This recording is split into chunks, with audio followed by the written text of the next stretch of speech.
तुमच्या अवतीभोवती असणाऱ्या अद्भुत गोष्टींकडे पहा. चला तर परत आपण सुरुवातीकडे जाऊया आणि या सर्वांची सुरुवात कशी झाली याविषयी पवित्र शास्त्र काय सांगतं ते पाहूया.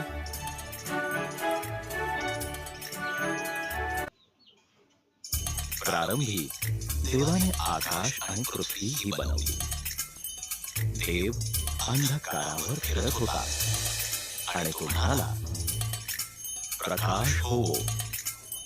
आणि त्यानं त्या प्रकाशाला दिवस असं म्हटलं आणि त्याने अंधकाराला रात्र असं म्हटलं.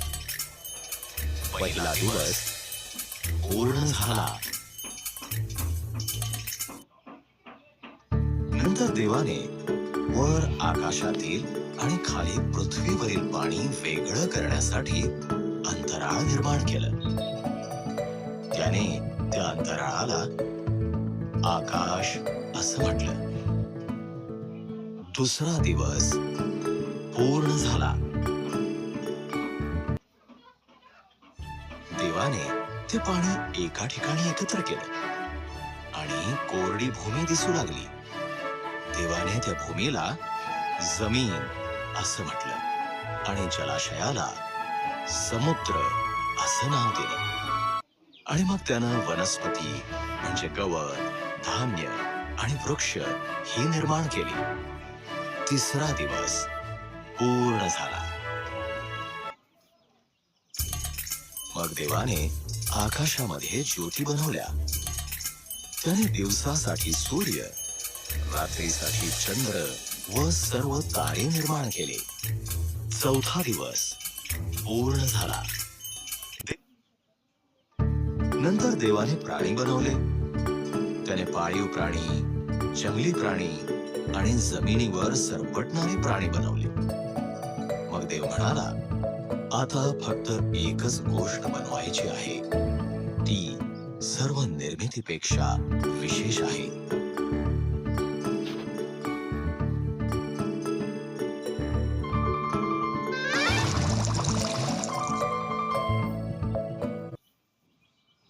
नंतर देवाने प्राणी बनवले. त्याने पाळीव प्राणी, जंगली प्राणी आणि जमिनीवर सरपटणारे प्राणी बनवले. मग देव म्हणाला, आता फक्त एकच गोष्ट बनवायची आहे. ती सर्व निर्मितीपेक्षा विशेष आहे.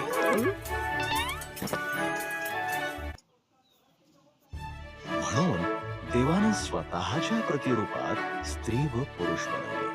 तो म्हणाला, तुम्ही मुलांना जन्म द्या, या जगाचा ताबा घ्या, मासे, पक्षी आणि प्राणी यांची काळजी घ्या.